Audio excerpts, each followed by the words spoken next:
अवधूत चिंतना श्री गुरुदेव दत्त स्वामी महाराज की जय। छत्रपती शिवाजी महाराज की जय। श्री स्वामी समर्थ। आज मी आपल्याला श्री स्वामी समर्थ आपण जे पुण्यतिथीनिमित्त गुरुचरित्र पारायण करतोय त्याचं उद्यापन कसं करायचं। खूप जण मठामध्ये केंद्रामध्ये घरी किंवा औदुंबराच्या झाडाजवळ गुरुचरित्र पारायण करत असाल, मग त्याचं उद्यापन 7व्या दिवशी करायचं, कारण 8व्या दिवशी अमावस्या आहे। पुण्यतिथीच्या दिवशी उद्यापन करावं, कधी करावं, उद्यापन करताना किती नैवेद्य दाखवायचे, त्याच्याबद्दल मी आज पूर्ण माहिती सांगणार आहे। चॅनलवर पहिल्यांदा आला असेल तर अवश्य सबस्क्राईब करा, म्हणजे येणारे नवीन व्हिडिओ श्री स्वामी समर्थ महाराजांचे गुरुचरित्राचे आणि नवनाथ पारायणाबद्दल माहिती भेटेल। खूप जण गुरुचरित्र पारायण करायला बसले, खूप चांगल्या प्रकारे गुरुचरित्र पारायण चालू आहे आणि खूप जणांच्या मनात प्रश्न आहे की उद्यापन कधी करायचं, 7व्या दिवशी करायचं का 8व्या दिवशी करायचं। 8व्या दिवशी अमावस्या आहे, तर 26 तारखेला स्वामी पुण्यतिथी आहे, मग त्या दिवशी शनिवार आहे, त्या दिवशीच आपलं उद्यापन होणार आहे। हे लक्षात ठेवा। जे मठामध्ये असेल, केंद्रामध्ये बसले, घरी बसले, औदुंबराच्या झाडाखाली बसले, तर खूप ठिकाणी उद्यापन आपल्याला करायचं आहे ते 26 तारखेलाच करायचं आहे। लक्षात ठेवा, तुम्ही कुठेही पारायण करा, 26 तारखेला उद्यापन करायचं आहे। मग उद्यापन करताना खूप ठिकाणी कसं होतं, महाप्रसाद असतो, खूप ठिकाणी महाप्रसाद असतो, भोजनावळीच्या पंक्ती बसतात। आपण 7 दिवस आपण कांदा लसूण खात नाही, 7 दिवस आपण ब्रह्मचर्याचं पालन करतो, 7 दिवस मनापासून गुरुचरित्र वाचतो आणि 7व्या दिवशी कुठं पंक्ती बसल्या तर आपण तिथं जेवायला बसतो। तसं करू नका, तसं करू नका।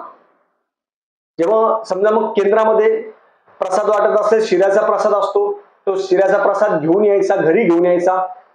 पोथी जर तुम्हाला दिली तर पोथी पण घेऊन या। घरी आल्यानंतर काय करायचं, सगळ्यात पहिले आपण महाराजांना नैवेद्य करायचा। वरम भात भाजी पोळी, पुरणाची पोळी, वरम भात भाजी पोळी, कांदा लसूण न टाकता। परत एकदा लक्षात ठेवा, कांदा लसूण न टाकता वरण भात भाजी पोळी हे महाराजांना नैवेद्य करायचा। आपल्या घरी, घरचे महाराज उपाशी ठेवायचे नाही। तुम्ही कुठेही पारायण करत असाल, केंद्रामध्ये करा, मठामध्ये करा, औदुंबराच्या झाडे खाली करा, घरी करणार तर घरी करावंच लागेल। म्हणून तुम्ही केंद्रामधला जो प्रसाद आणला शिऱ्याचा, तो डायरेक्ट घरी घेऊन यायचा। प्रसाद आणल्यानंतर कोणाकडे खायचा नाही। आणि तिथं पंक्ती, काही ठिकाणी मठामध्ये काही ठिकाणी पंक्ती असतात, कोणी अन्नदान करत असतं, पण आपण गुरुचरित्राचं पारायण केलेलं आहे हे लक्षात ठेवा। कांदा लसूण त्या दिवशी खायचंच नाही, कारण की पूर्ण ते दिवस आहे। म्हणून सगळ्यांनी लक्षात ठेवा की ही काळजी घ्यायला पाहिजे, कारण काय होतं, आपण पारायण सगळं करतो नियमाने आणि महत्वाच्या दिवशीच आपले सगळे नियम हे होऊन जातात। म्हणून तो प्रसाद, शिऱ्याचा प्रसाद घरी आणा, पोथी आपल्याला दिली तर पोथी पण घरी आणा, पोथीला नैवेद्य दाखवायचा, महाराजांना नैवेद्य दाखवायचा। आपल्या देवघरामध्ये पण नैवेद्य करायचा। वरम भात भाजी पोळी, घेवड्याची भाजी ही महाराजांना खूप आवडते। पुरण जर जमलं तर पुरण करा, खारे शेंगदाणे असेल, खडी साखर असेल, हे महाराजांना दाखवा। आता जे घरी पारायण करत असेल त्यांनी पण सेम तसंच करायचं। एक देवघराला नैवेद्य, एक गुरुचरित्राच्या पोथींना नैवेद्य, एक महाराजांना नैवेद्य, एक औदुंबराला एक नैवेद्य असेल, ते 3-4 नैवेद्य असेल ते करून ठेवायचे। आपल्या गुरूंना एक नैवेद्य करायचा। आणि हे सगळं केल्यानंतर आपण हे उद्यापन आहे ते 26 तारखेलाच करणार आहोत। 26 तारखेला तुम्ही उद्यापन दुपारी 12 वाजेपर्यंत जरी केलं चालेल, किंवा संध्याकाळी केलं तरी चालेल, तुमच्या याच्याप्रमाणे, काहीच प्रॉब्लेम नाही। त्या दिवशी कांदा लसूण न करता नैवेद्य करायचा, कांदा लसूण टाकायचा नाही, भाजीमध्ये कुठेच कांदा लसूण टाकायचा नाही। मग उद्यापन गुरुचरित्राच्या पोथीमध्ये कसं उद्यापन सांगितलेलं आहे त्याप्रमाणे उद्यापन करा। तर खूप जण मग उद्यापन करणं म्हणजे वेगळ्याच पद्धतीने करता, काही जण मुलं जीव घालणं, ह्या गोष्टी नाहीये।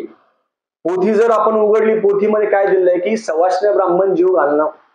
मग त्या दिवशी काय करायचं, आपल्याला जर सवाष्ण ब्राह्मण भेटलं, तुम्ही केंद्रामध्ये करा, मठामध्ये करा, औदुंबराच्या झाडाखाली कुठेही केलं, तर घरी आपण आपल्या देवाला, आपल्या पोथीला नैवेद्य अवश्य दाखवा। अर्धवट उद्यापन करू नका। केंद्रात भेटलेला जो प्रसाद असतो शिऱ्याचा, तो घरी आणा। घरी आणल्यानंतर वरम भात भाजी पोळी करा, नैवेद्य आरती करा, आपल्या घरी देवाला नैवेद्य दाखवा, गुरुचरित्राच्या पोथीला नैवेद्य दाखवा। आणि पोथीमध्ये जसं वर्णन आहे की ब्राह्मणाला घरी बोलवायचं, त्यांना जीव घालायचं. ब्राह्मण नाही भेटला त्या दिवशी ब्राह्मण जर तुम्हाला नाही अवेलेबल झाला तर ब्राह्मणाला शिदा दक्षिणा द्यावा. शिदा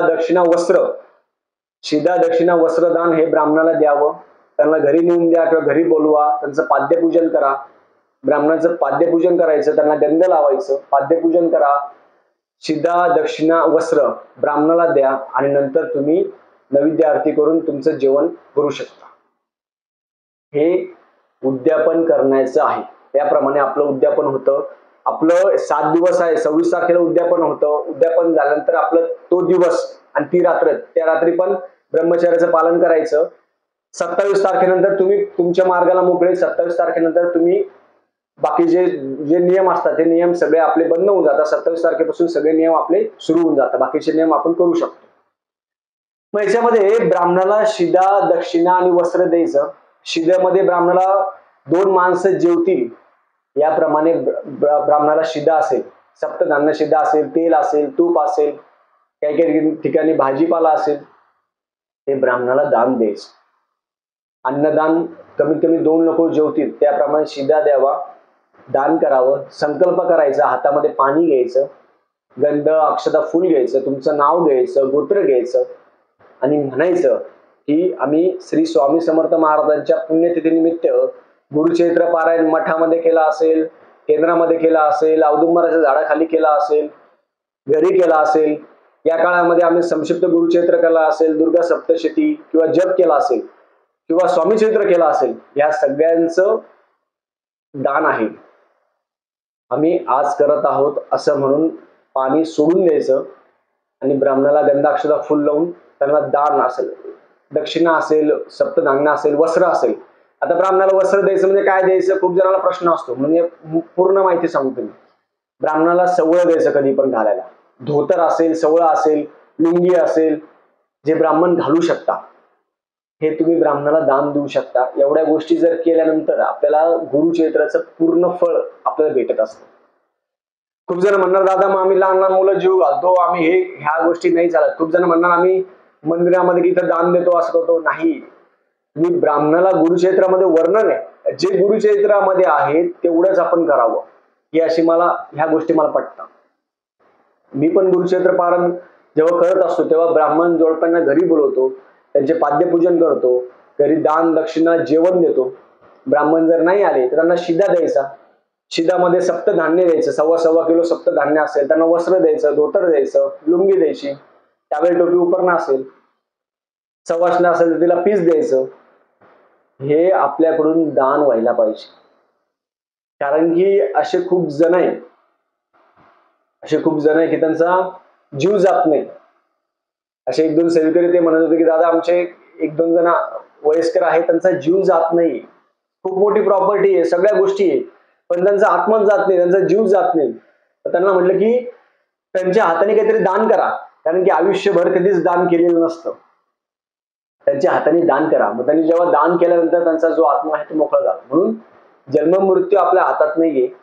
म्हणून तुम्ही कोणतंही पारायण करत असाल, कोणतंही पारायण, गुरुचैत्र, स्वामी चैत्र, संक्षिप्त गुरुचैत्र, कोणतेही पारायण करत असाल तर दान धर्म आपण करायला पाहिजे. वर्षातून 2 वेळा आपण गुरुचैत्र पारायण करतो. संक्षिप्त गुरुचैत्र असेल किंवा गुरुचैत्र पारायण आपण दत्त जन्मोत्सव असेल, स्वामी पुण्यतिथी असेल, या काळात आपण जेव्हा करत असतो तर तेव्हा हे केल्यानंतर आपल्या घरी आपल्या पोथीला पण नैवेद्य दाखवायचा. पोथी असेल, आपल्या देवघरात नैवेद्य दाखवायचा, देवघर पोथीला, आणि आपण आपले गुरु असेल त्या गुरूंना नैवेद्य दाखवायचा. तर आपण जेव्हा स्वयंपाक करणार त्याच्यामध्ये कांदा लसूण टाकायचा नाही. वरण भात भाजी पोळी एवढं करायचं. पालकाची भाजी किंवा पालेभाज्या सगळ्या चालतात, घेवड्याची भाजी चालती, याच्यामध्ये कांदा लसूण टाकायचे नाही. आमटी कांदा लसूण विरहित स्वयंपाक पाहिजे. नाहीतर तुम्ही 7 दिवस पूर्ण पालन करणार, 6 दिवस पूर्ण पालन करणार आणि 7व्या दिवशी तुम्ही कांदा लसूण खाणार, भजे खाणार. या गोष्टी करू नका. करायचं असं सात्विक करायचं आणि हे नियमाला धरून ये. अशा पद्धतीने उद्यापन पहिले लोक करत होते. आता उद्यापन कोणी करतच नाही. उद्यापन आपलं जेवढं जमेल तेवढं आपण उद्यापन करायला पाहिजे. आपल्या तुमच्या जवळपास कोणी ब्राह्मण भेटत असेल तर ठीक, नाही कोण तुम्हाला ब्राह्मण भेटला, मी माझा नंबर देईल, त्याच्यावर तुम्ही ऑनलाईन ट्रान्सफर करू शकता, संकल्प करून दक्षिणा पाठवू शकता, काही प्रॉब्लेम नाही. पण आपल्या जवळचा ब्राह्मण बघावा, नसेल कोणी भेटलं तर मला ऑनलाईन तुम्ही पाठवू शकता, काही प्रॉब्लेम नाही. कारण की जी दक्षिणा मला जे पाठवतात ते गाणगापूरमध्ये आपण अन्नदानासाठीच वापरतो आणि खूप ठिकाणी ब्राह्मण भेटत नाही. या पद्धतीने हे केल्यानंतर आपण उद्यापन हे सगळं झाल्यानंतर पोथी हलवायची नाही, पोथी हलवायची नाही. 26 तारखेला तसंच ठेवायची पोथी. 27 तारखेला आपली पोथी हलवायची. 27 तारखेला अमावस्या आहे तरी पण 27 तारखेला पोथी आपली हलवून घ्यायची. आपले ब्रह्मचार्याचे नियम किंवा बाहेरचं खाण्याचे हे सगळे नियम 26 तारखेपर्यंत आहे, रात्री पण पूर्ण 20 तारखेपासून तर 26 तारखेपर्यंत रात्री पण आहे. 27 तारखेला आपले नियम मोकळे होता. 27 तारखेपर्यंत तुम्ही गादीवर झोपू शकता. 27 तारखेपासून सगळं तुम्ही गोष्टी आपल्या प्रापंचिक सगळ्या गोष्टी तुम्ही करू शकता, काही प्रॉब्लेम नाही. म्हणून कधीही उद्यापन करताना ही गोष्ट लक्षात ठेवा की आपण ब्राह्मणाला दान, दक्षिणा, वस्त्रदान, शिदादान हे आपण द्यायला पाहिजे. जे देणार ते 100% वापस येत असतं, हे लक्षात ठेवा. आणि ही आपण केलेली सेवा आहे. दत्त महाराजांना विनंती करायची, हे दान दिल्यानंतर दत्त महाराजांना विनंती करायची, हात जोडायचे, दत्त महाराजांचे नाक आपण नाक घासायचं, महाराजांना म्हणायचं की ह्या 7 दिवसामध्ये आमच्या नकळत कळत काही चुका झाल्या असेल, कोणाला वाईट बोललं असेल तर महाराजांना म्हणायचं आम्हाला माफी द्या, आमच्याकडून असंच पारायण करून घ्या, आमच्याकडून असंच दान धर्म होऊ द्या, असं म्हणून महाराजांना हात जोडायचे आणि हात जोडून महाराजांना विनंती करायची. आणि आपण आता जो शिदा देत असतो, शिदाचं पण गुरुक्षेत्रामध्ये वर्णन आहे. एक गरीब ब्राह्मण असतो, तो ब्राह्मण असतो, त्याच्याकडे कमी शिदा असतो, गावामध्ये कमी शिदा भेटला त्याला, तो कमी शिदा देत असता. तर तो महाराजांकडे गेला आणि महाराजांना म्हटलं, महाराज आज एवढा शिदा आहे. महाराज म्हटले एवढ्या शिदामध्ये पूर्ण गाव जीव घालायचं. तर महाराज काय शक्य आहे का? महाराज म्हटले शिदा माझ्याकडे आण. महाराजांनी त्याच्यावर झोळी टाकली आणि त्या शिद्याचा एवढा मोठा प्रसाद झाला, गावचे सगळे लोक जेवले. म्हणून कोरडा शिदा, त्या कोरड्या शिद्याचं एवढं महत्व आहे की महाराजांनी त्या शिद्यावर पूर्ण गाव जीव घातलं. म्हणून ब्राह्मणाला कधी पण घरचं पीठ द्यायचं नाही, लक्षात ठेवा. खूप जण करतात. शिद्यातलं पण मी काही गोष्टी सांगतो मी आपल्याला, म्हणजे नवीन येताना समजेल. शिदा द्यायचा म्हणजे काय, सप्त धान्य द्यायचं. 7 प्रकारचं कोणतेही धान्य असेल ते द्या, 1.25 किलो. आपल्या घरचं पीठ देऊ नका, आपल्या घरचं मीठ देऊ नका. पीठ खरकट असतं, काही जण 4 दिवस पाळत नाही. खरकट पीठ ब्राह्मणाला देऊ नका, ते दोष वळून घेऊ नका. सप्तधान्य 1.25 किलो द्या. 2 लोक जेवतील त्याप्रमाणे शिदा द्यायचा. शिदामध्ये तुम्ही पालेभाज्या असेल देऊ शकता, भाज्या कोणत्या देऊ शकता, तेल असेल, तूप असेल ते देऊ शकता, साखर असेल, तूप असेल ते देऊ शकता. जे जे लागतं ना आपल्याला स्वयंपाक करायला, जे गोष्ट लागते ते शिदा स्वरूपात त्याला द्यायचं. आणि ह्या पहिल्या काळी लोक देत होते, आजकाल कोणी देत नाही. तर हे द्यायला चालू करा.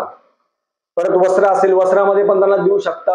वस्त्रामध्ये काय द्यायचं ब्राह्मणांना, सवळा असेल ते द्या, धोतर असेल ते द्या, कुर्ता असेल ते द्या. त्याप्रमाणे तुम्ही देऊ शकता तुमच्या इच्छेनुसार, तुमच्या ऐपतीनुसार, असं बंधन नाही. पण हे वर्षातून आपण 2 वेळेसच करतो, तर या पद्धतीने आपण द्यायला पाहिजे. नैवेद्य आरती करायची, गुरुचरित्र पारायणाची नैवेद्य आरती पूर्ण करायची. या प्रकारे आपलं उद्यापन आहे ते उद्यापन पूर्ण करावं. हे गुरुचरित्राच्या पोथीमध्ये वर्णन आहे. तुम्ही पोथी पण आता उडून बघा, त्याच्यामध्ये वर्णन आहे की ब्राह्मण आणि सुवासिनीला दान, दक्षिणा, वस्त्र हे देऊन त्यांना तृप्त करावं आणि त्यांचे आशीर्वाद घ्यावे. ब्राह्मणाचे पाद्यपूजन करावं, कधी पण पाय धुवायचे. ब्राह्मण जर आपल्या घरी, कोणताही ब्राह्मण देवता आपल्या घरी आले, त्यांचे पहिले पाण्याने असेल, दुधाने असेल पाय धुवायचे, त्यांना गंध लावायचं. याप्रमाणे आपण पाद्यपूजन करू शकता आणि ते पाणी घरामध्ये शिंपडायचं. याप्रमाणे आपण उद्यापन करावं, म्हणजे महाराजांचे आशीर्वाद असेल, दत्त महाराजांचे आशीर्वाद असेल ते आपल्याला लाभेल. झालेली सेवा मी महाराजांच्या रुजू करतो. श्री स्वामी समर्थ.